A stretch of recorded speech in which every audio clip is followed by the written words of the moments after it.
Thank you all for being here. Governor, great to see you again. Thank you. Nice to be here.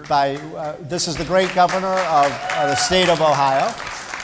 Let me start. Let's just get right into this. So one of the big political things that's happened over the last 5 or 6 or 7 years is that we have this crop of Midwestern Republican governors, yourself and in my home state of Illinois, where we've got Bruce Rauner and Mike Pence in Indiana and in Michigan and Pennsylvania.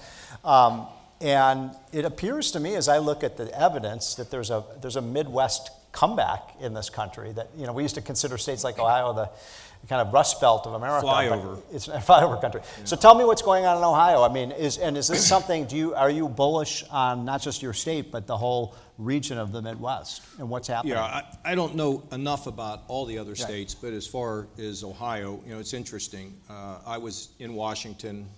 I was the budget committee chairman when we balanced the budget, and when we did that, I was the chief architect of one of the chief architects of that. One of the things we did is we cut the capital gains rate in 1997. Thought it would lead to growth. Right. And so we got to a balanced budget. We were running a 5. So we went what, 28 to 20%, right, on capital gains? Yes, right. and so we went. I left. I thought we had a $5 trillion surplus, and I left, and I went out to business.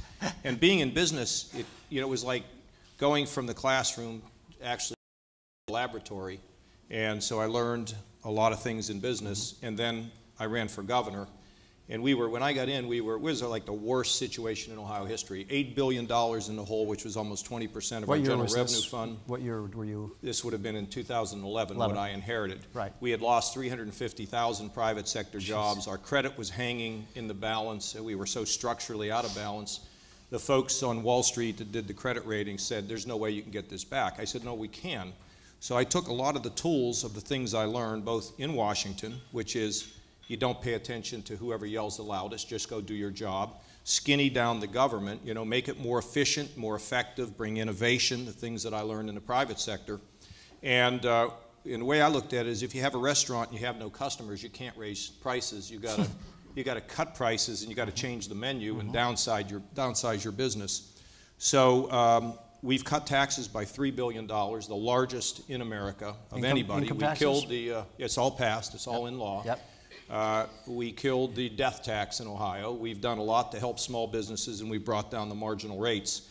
And today we are not $8 billion in the hole. We're $2 billion in the black. Wow. Big surplus. We are now up almost 340,000 jobs. Our credit is rock solid, and our budget is structurally balanced.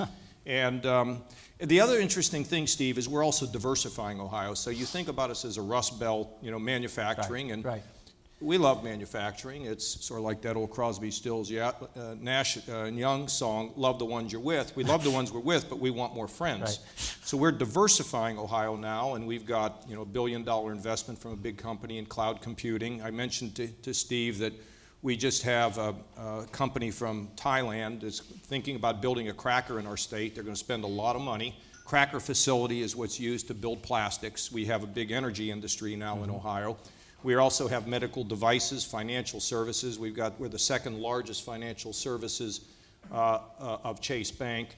And so what we're seeing is a diversification of Ohio. So we not only have industry, and with industry we want advanced manufacturing, innovation in that, but at the same time between logistics, financial services, the energy industry, you know, medicine, all these things, Ohio's beginning to look much different. And now we've got to charge on. And now what I'm trying to do is to continue to lower the taxes that punish investment and risk-taking, which is our income tax. So you want to get rid of the income tax, right? Yeah, ultimately I do, but we're going to need some tax reform, which means that those things, some things should go up while we bring the income tax down. Now, some of the income tax is coming down, be about $500 million because we've restrained spending. But it's not going to be enough to make a big difference. And I want to move from a penalty on investment and risk-taking to an incentive for people to come in by lowering the income tax. The other thing we're doing is we're also cutting taxes at the bottom, like what Reagan did. It's an accordion. Lower the top, provide incentives for those who are working to continue to work harder and longer and smarter. So, you know, I'm bullish where we are, and I think the diversification helps, and we're, of course, invested in job training for jobs that really exist. I privatized economic development in Ohio. I didn't want bureaucrats doing it. And so now we have smart people that actually know the difference between a stock and a bond, talking to Jamie Dimon. So with privatization, workforce training, improving education, competency-based education, the range of sweeping innovation and change brought about by the team of people that I have has been pretty. So let me ask you about the energy revolution that's going on. Does the Marcellus Shale goes into Ohio? Utica. Okay. Yeah. So you're pro fracking, you're pro drilling, and because I know some people have said, well, you want to tax the industry. So explain, your energy strategy. First of all, when the issue of fracking first came up, somebody said, well, you're going to have a lot of protesters. I said, but you're going to have counter protesters. Those are going to be the kids who are living in mom's attic who wants their son to get a job, and this industry might help. Well, when you deplete the value of our state, then you ought to pay for the depletion of our value, which is the severance tax, which our severance tax is 20 cents on a barrel of oil. Okay, it ought to be raised up, and we're using that money to lower the income tax. So, nothing should be raised if other things can't be lowered. And so we'll see. It's a lot of special interests that fight tax reform, just like here in Washington. I mean, the reason we don't have tax reform here, the reason we can't lower the corporate rate, is because special interests and friends of politicians block change. It doesn't matter to me who gives me money. I mean, we're going to do what we have to do because I'm hired as a CEO to fix problems. And after my first year in office, my approval rate was 28%. I mean, you have to work to have that bad of an approval rating. But then I was reelected with almost 64% of the vote. I had 26% of the African American vote, 51% of union households, 60% of women, and I won Cuyahoga County, which the president won by 40 points, and I won it. So the people are feeling better about Ohio, but there's another element to this, Steve, and that is when we've had economic growth, we've been able to reach out to people who live in the shadows to give them a chance to be able to rise, get on their feet, become independent, and enter the workforce and have a better tomorrow. So Barack Obama is running around the country talking about, quote, middle-class economics, which is kind of funny because the middle class has gotten pretty creamed under his policies. What is John Kasich's, or should the Republican Party's middle-class economics agenda be? Well, look, everything about this issue of the divisions between the rich and the poor, most of it has to do with education and skills. So we're providing skills in many different ways. First of all, we put in a third-grade reading guarantee so you don't have social promotion in our schools. We also are investing in some early childhood. We think that's important. But we're holding teachers accountable by developing an evaluation system. We're bringing vocational education down to the 7th grade. We've also, through metrics, been able to determine the most in-demand jobs. So we're trying to direct our young people to thinking about what their God-given passions are and how they can get something that's connected to it. We want more students to be out of the agrarian model where you sit in a class and everybody learns the same way. I want more real work experience to kind of get people excited about education. In the 2-year and the 4-year schools, we're driving the same amount of information so that when your son, daughter, niece, nephew, whatever, goes to school, they're not just walking in the door and walking in circles. We're saying, what do you want to be? How do you get there? What does it take? And those skills, and we want lifetime learning. Somebody's got to be constantly being educated because as we upgrade the skills, the worker becomes more valuable. You want the government to do that? Well, what we're trying to do, Steve, is, I think workforce training is important. I'd rather not have it in Washington. I mean, these are one of these programs that ought to be swept out of this town. Let me be involved in workforce training. Let me decide, the way it works now in Washington, you have to be unemployed basically before they help you. It's like 80-20, the amount of money you can spend. You have to spend 80% of job training money on the unemployed. It may not even be 20% on the employed. So here's only Washington would say, okay, you got to really be hurting before we help you instead of training you so you don't lose your job. So I think that workforce dollars, like welfare dollars, like education dollars, frankly ought to be swept out of this city. They ought to be put in the hands of governors and local communities to try to deal with the unique problems that each state has. Let me throw an idea by you and just get your reaction. Let's say we had a Republican president in 2017, and let's say the idea was we were going to create 5 big block grants: transportation, job training, I wouldn't even have a block grant. Whatever. I'd change all that. But here's the deal. Tell me if you'd take this. So let's say we did have that system, and we said, okay, John Kasich, in Ohio, we're going to give you 80 cents on the dollar we're giving you now. 80 cents. But we're going to let you spend the money on the way you want to. Would you take it? Probably. But look, when you're a governor, you don't do theory. You don't say, I'm going to build a bridge, but it's only going to get halfway done. But it is very appealing to me But Steve, remember, when I was Budget Committee Chairman, I was getting rid of departments in this town, okay? So this is not anything new. My bona fides in terms of how you restructure this city. Let me just tell you this. This city is broken. We all know this. This is not, you know, some campaign pitch. This is what I've been doing most of my adult life. I would like to ship Medicaid in a block grant back to me. Let me manage my program. Welfare, which, by the way, we chase Dad out of the home.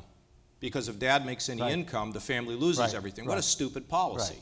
We need to reform all of that. The whole welfare system, which I was involved with, as you recall, when I was here, we need to get to 2.0 welfare and hold people accountable to get them trained and get them trained for jobs that exist. We're involved in that in Ohio as well. But when it comes to job training, when it comes to education, the highway program, send 2 or 3 cents here to maintain the interstate and get rid of the rest of it, because all you do is tax yourself, send your money to Washington, they scrape it off the top and send less back. Well put. So why don't we just keep our money with all these rules and regulations, and we do well. So I'm going to give you a good example. We were able to issue bonds against our turnpike revenue. Our turnpike is like an independent country in Ohio. They were applying for UN membership. And so I issued debt. I mean, my team issued debt against the tolls from the turnpike, and we were able to claim $1 billion in extra infrastructure spending. We have the largest infrastructure spending program in Ohio history.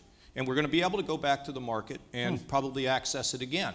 So by us being able to do creative and imaginative things, we're in a position of where we can do our infrastructure. Everybody in the country is struggling with infrastructure. We ultimately will, you know, once this all runs out. But right now, we're robust, and we're doing terrific in terms of fixing the infrastructure in Ohio, which is critical, because we're within 600 miles of 60% of the country. You have to move things, and that's what we're doing. So I think a lot of people don't fully appreciate, I sure do, because I worked with you back then, but this is the man who probably is singly most, you know, responsible for those the only 4 balanced budgets we've had in, 50, 60 years. So first of all, congratulations for that. I think this guy deserves a round of applause, right? I mean, it was the Kasich budget. But so my question is this: now we find ourselves in another $500 billion hole, and year after year, and the projections are it's going to go back up to $1 trillion. Yeah, can we rebalance this federal budget? Well, first of all, I saw that they're doing the old Washington deal now. They're going to cut it we're going to give up the chocolate cake next year, but this year we're going to have 2 pieces. I mean, that's the way they work here. Spend all the money now and promise something later. Look, a big part of this problem, in my opinion, is special interests come in. They play the Washington Monument strategy that you can't change me. Our problem has been a couple-fold. One, you have to have leaders that are not going to pay attention to focus groups, who yells the loudest, and special interests when you want to fix a company or fix a state or fix a country. Every single thing in this government, of the federal government, should be reviewed.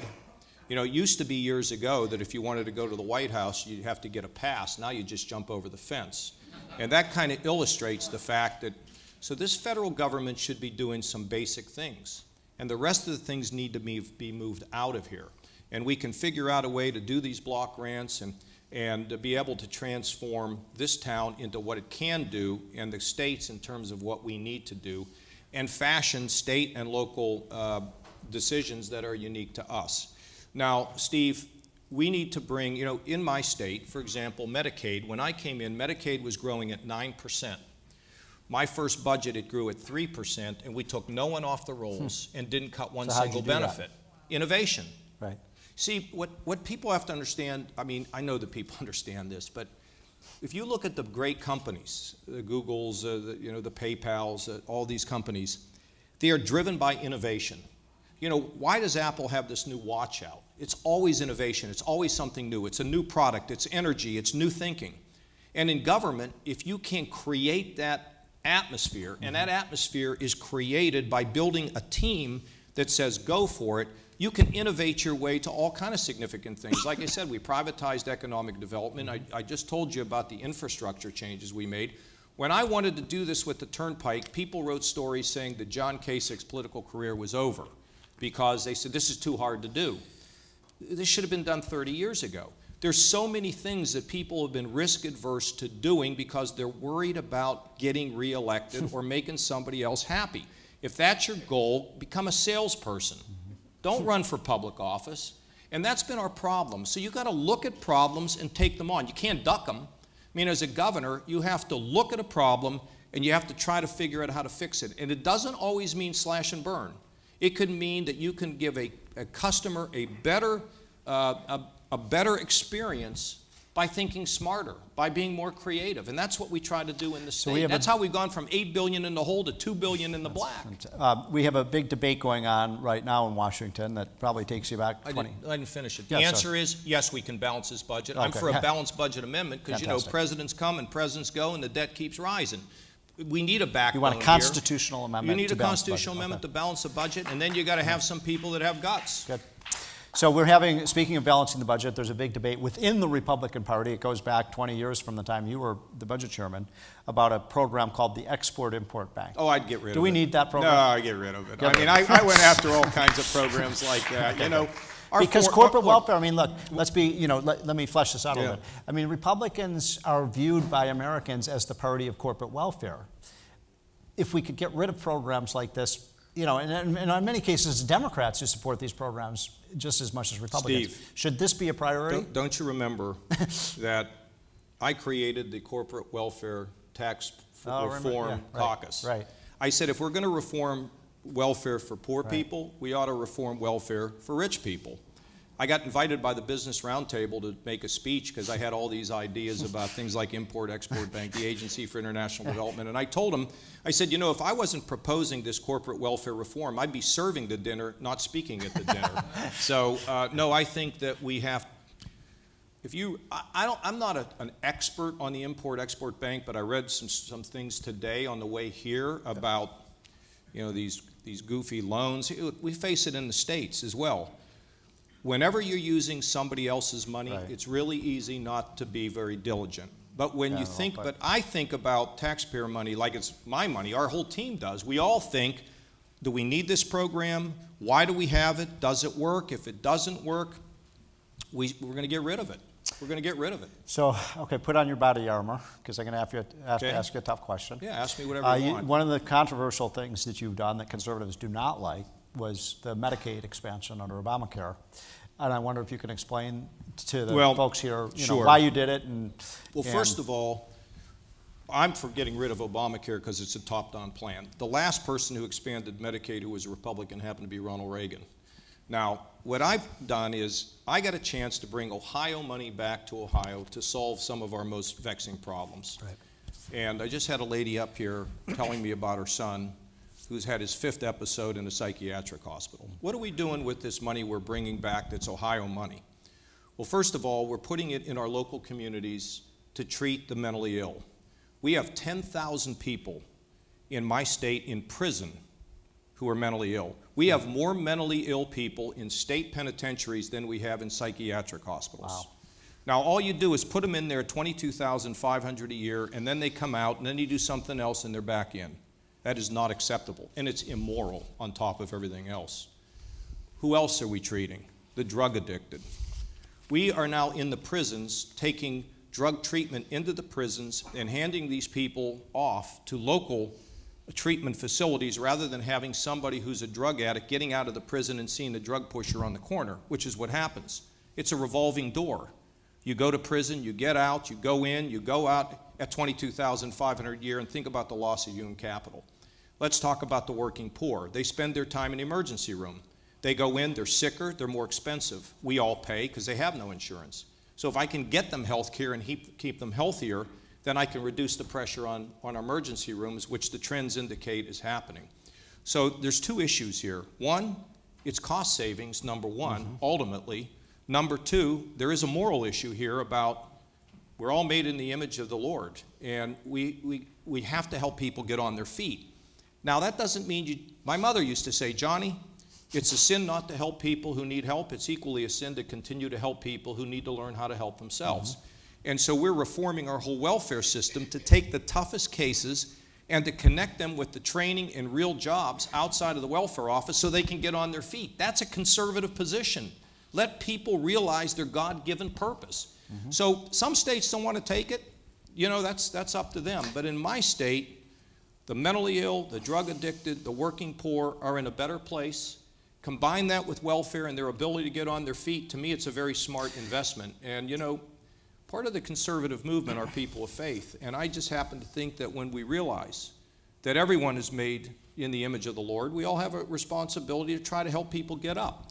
We know some won't work at it, but you know what? We're going to impose, we've got personal responsibility connected to any of this So stuff. we have a big Supreme Court decision coming down sometime soon on this issue. Who knows how it's going to rule? But let's assume for a minute that the courts strike down this part of Obamacare, which would essentially... King Burwell, yeah. So... Yeah, we don't have a state exchange. We didn't do it. Okay, well, if that happened... How do we fix it? Yeah, how would you fix it? Well, we may have some real leverage to bring about some significant change, and I've got my folks who took that Medicaid from 9 to 3% working on what we can possibly do. So I don't want to get forward with the case, but I can tell you that it isn't going to be some simple little sloppy answer here. We're going to look at the most innovative way that we can reform this Medicaid program. But let me also tell you, in Ohio, we're pushing something that I think can be a national program, and that's called payment reform. And let me explain this very quickly. One of our children's hospitals went into research to figure out how to keep kids out of the hospital if they have asthma. There are fewer hospital visits, the hospital gets less revenue, the insurance company gets more revenue because they don't have to pay claims. They're sharing the benefit. The hospital gets some of the savings, the insurance company gets some of the savings. You see, it's a win-win.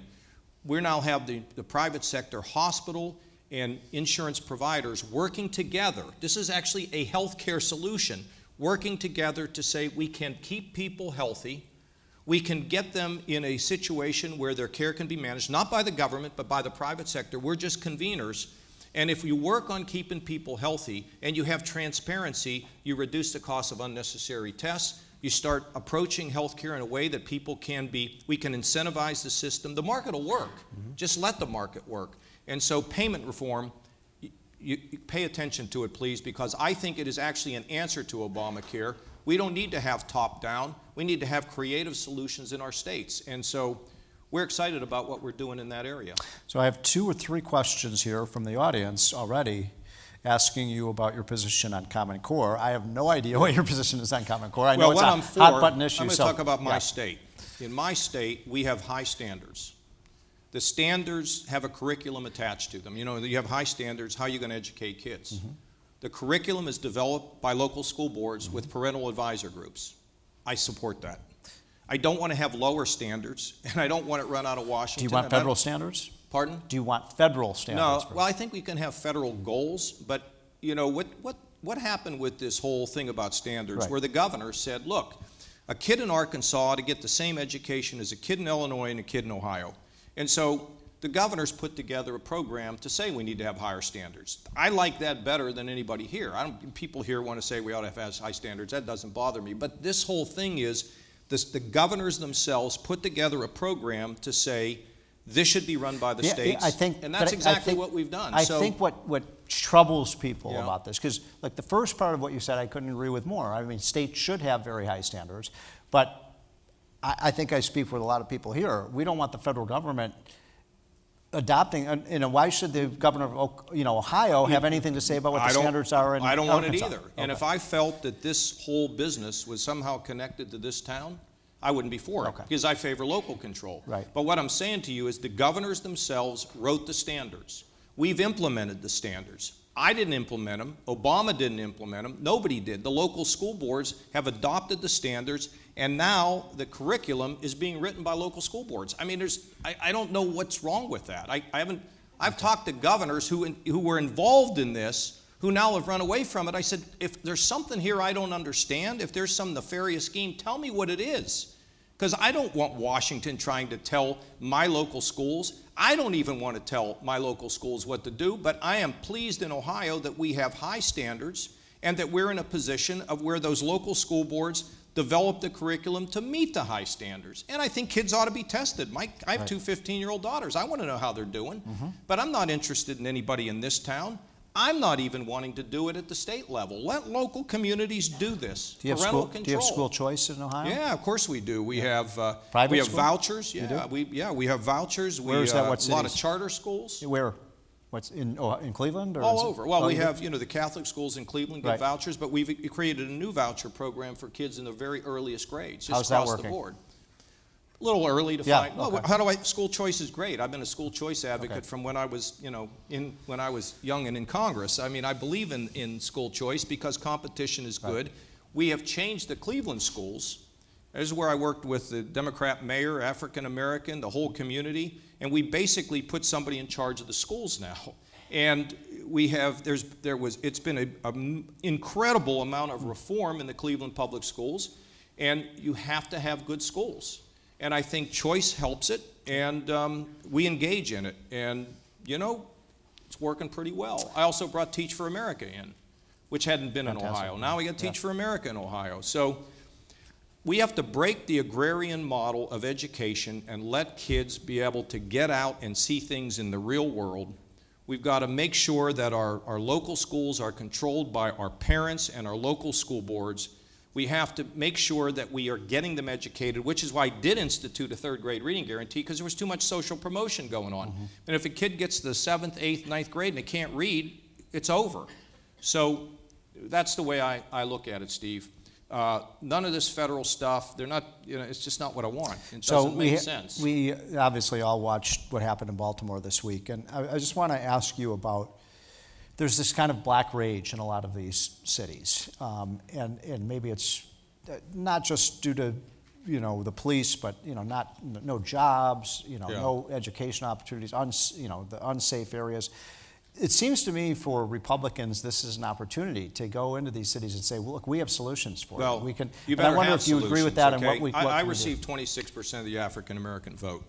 And there are very few people that ask me, well, how did that happen? It happened not because we were just talking about things, we were doing things. Right. So, reforming the Cleveland public schools was a big deal to African-Americans in Cleveland.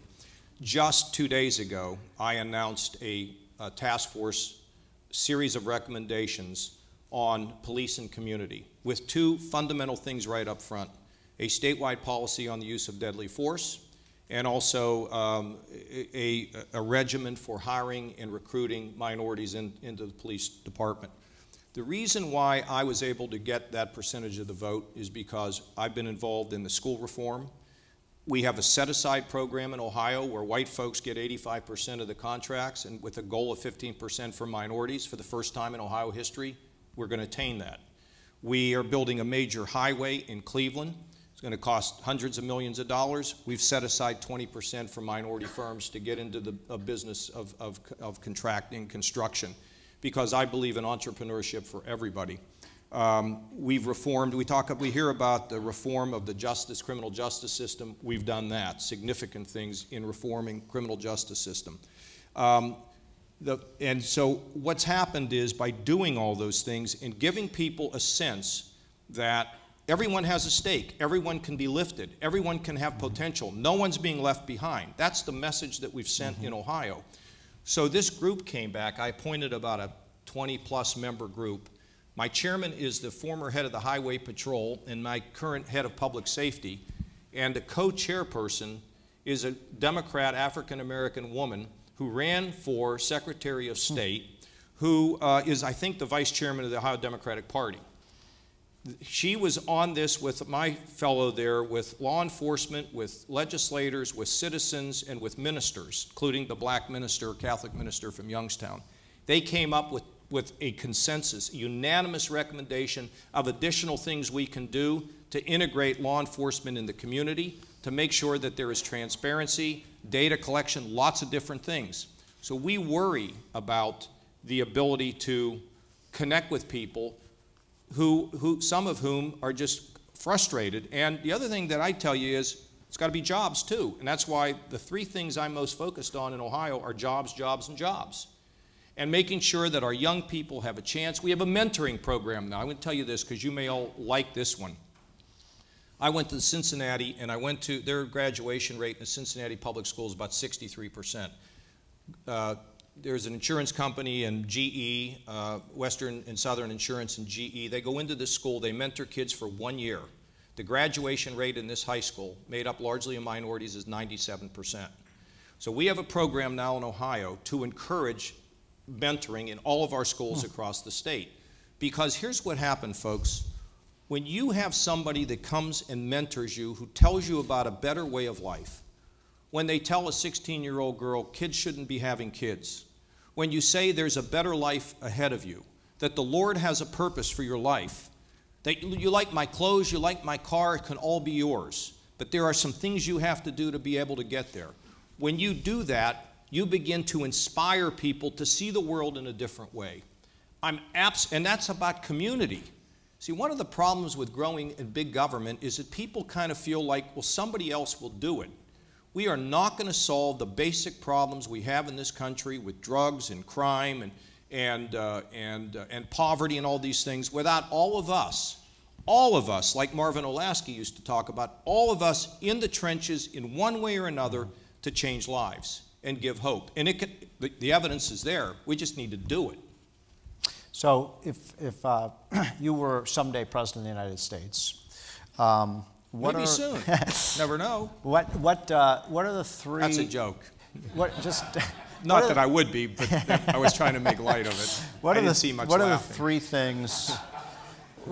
things that you think would be like most important that you could do at the federal level in a hurry to get this economy? We got this lousy GDP report. Yeah, it's terrible. 0.2%. Yeah. So the economy just isn't growing as it should be. So what can we do to supercharge growth? First of all, you need to have certainty. We got to fix this corporate tax rate. Okay. We got to get into tax reform and get the tax code flatter. I'm talking to Steve Forbes about his flat tax. Good. Either pick that or go with the current system. I'm going to look at the distribution tables on that. Good. The regulations are just out of control. We have a program in Ohio called CSI, not the television show, but the Common Sense Initiative. And we review all onerous rules and regulations systematically, and we repeal them.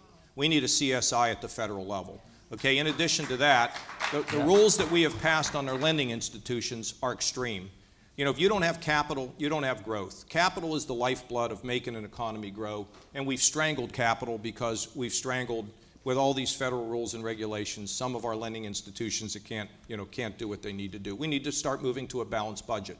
I would become the strongest advocate of a constitutional amendment to balance the budget, but I wouldn't wait just for that. We'd start doing exactly what I did when I was here as Budget Committee Chairman. And by the way, I just didn't get the chairman one day. I spent 10 years of my life learning all this. Bring a team of people in here, maybe open the little Hoover Commission where you get business people to come in and sit next to careers. And I think we begin systematically shifting with a block grant process a lot of programs out of this town. This is all aggressive, and but I tell you, it can happen. Nobody would have believed back when I first offered my first budget, the vote was 405 to 30. I had the 30 to put a budget plan in order, that the day would come soon after that, 10 years after that, where we would actually have a balanced budget the first time since we walked on the moon, paid down the largest amount of modern debt, cut taxes. No one would have believed it.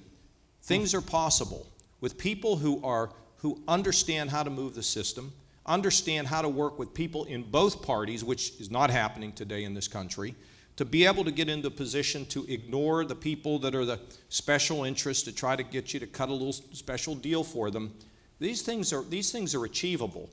Tax reform, balancing budgets, deregulation, remove the uncertainty of what's going to happen to our small businesses with things like Obamacare. I have no doubt that the best is ahead of us, but I want to tell you, you put somebody in this office that plays games, that nibbles around the edges, forget it. Forget it. We'll be back here, well, you'll be back here. I won't be, but you'll be back here saying, what went wrong? Why can't we fix this? It's doable, folks. It's doable with the right leadership, and not just one person, but leadership that spreads throughout all the levels of the government. We've seen it happen before, and it can happen again. So last question, because we're running out of time. It's almost impossible to think that Republicans could win the presidency without winning Ohio. Well, they can't. We know that. So Ohio is the key state. Ohio probably in Florida. Can Republicans win Ohio? And obviously, it would help if you were on the ticket. But even if you weren't, what do Republicans have to sort of stand for? How do the Republicans win the great state of Ohio, the Buckeye State? There is a view that sort of there's Republican voters and Democrat voters. Guess what there are? There's American voters. And we all have the same anxieties. What are they? If I have a job, can I keep it? If I have a job, can I make more? If I lose my job, can I be trained to do something that's going to help me to be successful in my family? My son and daughter are going to be able to go to college, and am I going to have to mortgage the house to pay for it? And by the way, when my son and daughter graduates, can they get work? What about the drug problem? Can we be drug-free? Can we control our neighborhoods? Can we restore some of that culture that we understood in the past that set personal responsibility, teamwork, empathy, faith, family? These are the values that need to be reasserted, and it takes all of us to do it. And the notion that no one's left out. No anger, no finger pointing, no downer. It's about hope. And it's not false hope, it's real hope. It's a fact that every single person born, every little baby in the arms of a mom, that mom looks at that baby and anything is possible. Black, white, rich, poor, I don't care.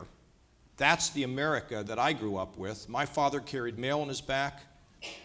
He used to say, "Johnny, what are you doing here in this politics business, you know?" And I'm now governor of Ohio. And people are writing about whether I may be president. That's America. That's what we need to renew. And if that message gets to people in Ohio, we'll win. But if it's a divided, divisive, polarizing, ideologically pure message, you forget it. I'm going to ask you one more question before I let you go. So some people, including myself, say, you know, John Kasich is just too combative. He's just too, you know, you're just too rough on the edges. You know, I've known you for a long time, and you say it like it is. You know, stylistically, some people think, you know, you're too testy. So tell me. Let's think about that for a second, okay? He's very direct. I come from Pittsburgh. We're all direct. Okay? Folks, think about this. We're up 2 days after the election to figure out who wins Ohio. Now, if I'm too rough around the edges, how do I win almost 64% of the vote? Wow. How do I beat an incumbent governor to get elected? No, you know, I think people are tired of namby-pamby. Right. I think people do want direct, but they want compassion. They want to believe that, you know, they want personal responsibility. They want accountability. So, you know, I'm direct, but you know what? I care about people. I want people to feel like they matter. And I'm going to be direct about that too. So at the end of the day, sometimes people remember me back when I was a very young congressman, you know, here in Washington and all that stuff. You know, people grow. Right. If they don't grow, it's kind of sad. I've had an opportunity to grow. My faith is strong, and the only reason why I'm doing this is I love America, and I believe that America can recover all of its greatness. I stood with Ronald Reagan in 1982. I was the only Republican to defeat an incumbent Democrat in the country. When Reagan was in 1982, Republicans wouldn't appear with Ronald Reagan, which was fantastic because I got to spend a lot of time with him, okay? So think about that. Think about that opportunity. Think about hope. Think about the ability to make tough decisions, Steve. And by the way, you know, all the people thinking about this, I spent 18 years on the Armed Services Committee. I have national security experience on top of all of this. So we'll see. We'll see. Ladies but and I gentlemen, appreciate being the great governor of Ohio, John Kasich.